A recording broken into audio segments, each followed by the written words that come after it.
Hello నమస్తే welcome to ఇహా నేను మీ షన్విత. ఆమె అందంతో ఆమె నటనతో ప్రేక్షకులను ఆకట్టుకుంది. తనకంటూ ఒక ప్రత్యేకమైన గుర్తింపు తెచ్చుకుంది. సినిమాలో ఆమె లేకపోతే సినిమా చూడము అనేవాళ్ళు. ఆమెకంటూ ఒక క్రేజ్‌ని క్రియేట్ చేసుకుంది. ముఖ్యంగా చెప్పాలి అంటే ఆమె మత్తు కళతో ప్రేక్షకులను ఆకట్టుకునేది. సినిమాలలో రకరకాల క్యారెక్టర్స్ చేసినా కూడా ఆమె జీవితానికి వచ్చేసరికి అంటే కష్టాలను ఎదుర్కోలేక జీవితానికి మరణంతో ముగింపు చెప్పింది. ఇప్పుడు ఆమె గురించి మాట్లాడుకున్నట్లయితే పశ్చిమ గోదావరి జిల్లా ఏలూరులో 1960 డిసెంబర్ 2న జన్మించారు. వీళ్ళ ఫ్యామిలీ విషయానికొచ్చేసరికి ఫ్యామిలీ చాలా పూర్ ఫ్యామిలీ. అండ్ ఈమె చదువుకుంది ఏంటి అనంటే 4థ్ క్లాస్ వరకే చదువుకున్నారు. అంటే ఫ్యామిలీ అంత పెట్టుబడి పెట్టే అంత స్తోమత గూడా లేదు. సో 4థ్ క్లాస్ వరకి స్టడీని ఆఫ్ చేసేసి తర్వాత మేకప్ అసిస్టెంట్‌గా జర్నీ స్టార్ట్ చేశారు. సో అలా చేస్తూ చేస్తూ ఆమెకు యాక్టింగ్ మీద ఇంట్రెస్ట్ రావడం, అలా కొన్ని డైరెక్టర్స్ అంటే కొంతమంది డైరెక్టర్స్ దగ్గరికి వెళ్ళి కలవడం. సో అలా చేస్తున్న టైంలో ఒకరు కాస్టింగ్ డైరెక్టర్ గావచ్చు, లేకపోతే సంథింగ్ మూవీ మేనేజర్. సో నేను హీరో అవుదామనొచ్చాను. నాకు యాక్టింగ్ అంటే ఇష్టం అని కొన్ని మాటలు అనడం వల్ల అక్కడి నుంచి ఆమె ఫోటోస్ తీసేసుకొని అక్కడి నుంచి వెళ్ళిపోయారు. దాని తర్వాత కొన్ని షూటింగ్ ప్లేసెస్‌కి వెళ్ళి అంటే వాళ్ళు షూట్ చేసేది చూడడం. అలా ఒక సీన్‌లో ఒకరు కొరడా దెబ్బలు కొట్టుకోవడం. ఆ సీన్ తను కరెక్ట్ చేయలేకపోతే నేనొకసారి ట్రై చేస్తాను, నేను చేస్తాను అని జస్ట్ తీసుకొని చేశారంట. సో అది చాలా బాగొచ్చింది. దాని తర్వాత ఆ వీడియో చాలా వైరల్ అయింది. సో ఆ మూవీ డైరెక్టర్ ఎవరైతే ఉన్నారో ఈ మేడం కోసం సెర్చ్ చేసి కొన్ని క్యారెక్టర్స్ ఇవ్వడం జరిగింది. అండ్ ఇప్పుడు అసలు పేరు విషయానికొస్తే సిల్క్ స్మిత కాదండి. విజయలక్ష్మి. ఈ పేరు ఎవరు మార్చారు అంటే విను చక్రవర్తి అని ఒకరున్నారు. సో ఆయన ఈ పేరుని మార్చారు. స్మితగా మార్చారు. ఈ సిల్క్ అనేది ఎక్కడ యాడ్ అయిందో ముందు ముందు చెప్పుకుందాం.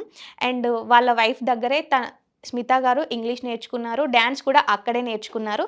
సో మనకు స్మిత గారు ఫస్ట్ యాక్టింగ్ చేసిన మూవీ ఏంటో ఒకసారి చూద్దాం మనం. ఫస్ట్ మనకి తమిళ మూవీలో చేశారండి. 'వండి చక్రంలో' సిల్క్ అనే క్యారెక్టర్ చేశారు. సో దాని తర్వాత ఆ క్యారెక్టర్ ప్రజలకు చాలా బాగా నచ్చింది. సో ఆడియన్స్ చాలా బాగా రిసీవ్ చేసుకున్నారు. సో దాని తర్వాత ఫ్యాన్ బేస్ చాలా పెరిగింది. సో దాని తర్వాత సిల్క్ స్మిత. స్మితకి ముందు సిల్క్ యాడ్ చేయడం వల్ల సిల్క్ స్మిత అని పేరొచ్చింది. సో మనం ఎక్కడ చూసుకున్నా గానీ సిల్క్ స్మిత అనే వినిపిస్తుంది. అండ్ అదే నేమ్ గూడా. సో సిల్క్ స్మిత అనంగానే తను గుర్తొస్తుంది. విజయలక్ష్మి, ఈ స్మిత ఈ పేర్లేవి కాదు. సిల్క్ స్మిత అంటే ఆవిడ గుర్తొస్తారు.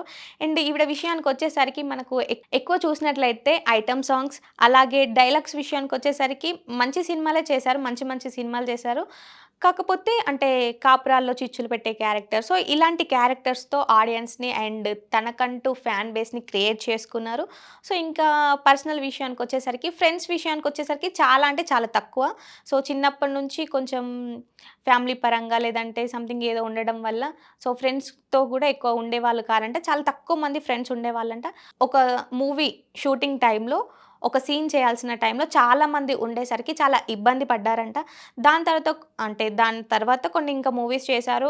అండ్ టైమింగ్ సెన్స్ చాలా బావుండేదంట. సో ఒకటే రోజు 4, 5 షూట్స్ చేసుకునేవాళ్ళంట. టైంకి వెళ్ళేవాళ్ళంట. టైంకి వచ్చేవాళ్ళంట.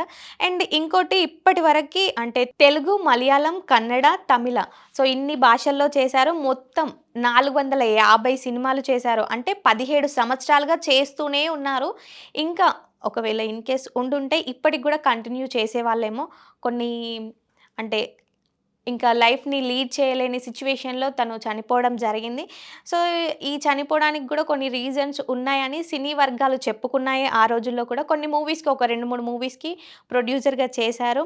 రాధాకృష్ణ సో, ఆ సార్‌తో చేయడం జరిగింది. దాని తర్వాత డబ్బుల విషయానికొచ్చేసరికి కొన్ని ఇష్యూస్ రావడం. ఇంకా రాధాకృష్ణ గారు తనని షూట్స్‌కి రావట్లేదు అని కొట్టడం. అది ఇది సంథింగ్ ఇలా చాలా టాక్స్ అనేటివి వచ్చినాయి. అండ్ ఇంకా చెప్పుకోవాలి అంటే ఈ రాధాకృష్ణ అనే పర్సన్ డబ్బులు తిన్నారా? తినలేదా? అది తర్వాత విషయం మనకు గూడా తెలీదు. కాకపోతే ఆవిడ గ్రహించలేకపోయారు అని అన్నారు. ఇంకా వేరే దగ్గరికెళ్ళి బ్రతికే సిట్యుయేషన్ అయితే లేదు. ఇప్పుడు నచ్చినా, నచ్చకపోయినా రాధాకృష్ణతోటే ఉండాలి అని నచ్చకపోయినా కానీ ఉండి లైఫ్‌ని లీడ్ చేశారు. సో, ఇంకా దాని తర్వాత ఈవిడ మరణం. ఆహ్, ఆ విషయానికొచ్చేసరికి 1996 సెప్టెంబర్ 23న చెన్నైలో తన రూమ్‌లోనే చనిపోవడం జరిగింది. ఇంకా ఈవిడ చనిపోయిన తర్వాత గూడా ఈవిడ మీద మనకి బయోపిక్ వచ్చింది. అండ్ అది 'డర్టీ పిక్చర్' ఆ మూవీ గూడా చాలా సక్సెస్ అయింది. ఆడియన్స్ కూడా చాలా బాగా రిసీవ్ చేసుకున్నారు. దానికైతే మంచి రెస్పాన్స్ వచ్చింది. ఇంకా ఈవిడ యాక్టింగ్ డాన్స్ గురించి మాట్లాడుకునే ముందు ఒక హీరోతో డాన్స్ చేయాలంటే ఆ హీరోతో డాన్స్ చేయడం అమ్మో! అనుకునేవాళ్ళు. అప్పట్లో అనుకునేవాళ్ళంట. స్టార్ హీరోసే సిల్క్ స్మితతో డాన్స్ చేయడమా అనేసి. సో, హీరోతో పోటాపోటీగా గట్టి పోటీ ఇచ్చి ఈక్వల్‌గా డాన్స్ చేసేవాళ్ళంట. అండ్ రెమ్యునరేషన్ విషయంకొచ్చినా గానీ హీరోతో పాటు సమానంగా తీసుకునేవాళ్ళంట. హీరోయిన్‌కి కూడా ఎక్కడ తగ్గట్లేదంట. డిస్ట్రిబ్యూటర్స్ దగ్గరికి వెళ్లి స్టోరీ ఎక్స్‌ప్లెయిన్ చేసే టైంలో సిల్క్ స్మిత సాంగ్ ఉంటుందా? ఐటెమ్ సాంగ్ ఉంటుందా? అని అడిగేవాళ్ళంట. ఇన్ కేస్ లేదు అనంటే కంపల్సరీగా సాంగ్ పెట్టండి. లేదంటే ఏదైనా చిన్న రోల్ అయినా ఉండాలి సిల్క్ స్మిత గురించి అనేసి. సో, మనం పోస్టర్ విషయానికొద్దాం. ఇప్పుడు ఒక పోస్టర్ కనిపిస్తే దాంట్లో సిల్క్ స్మిత ఉంటే మనకు హీరోతో సంబంధం లేదు, డైరెక్టర్‌తో సంబంధం లేదు. క్యూలు కట్టి మరి ఆ సినిమా చూడ్డానికి వెళ్ళేవాళ్ళంట. సో, అంత క్రేజ్‌ని సంపాదించుకున్నారు సిల్క్ స్మిత గారు. అండ్ సిల్క్ స్మిత గారి గురించి మీ ఒపీనియన్ ఏంటో కామెంట్ చేయండి. నెక్స్ట్ వీడియోలో కలుసుకుందాం. Tata bye by.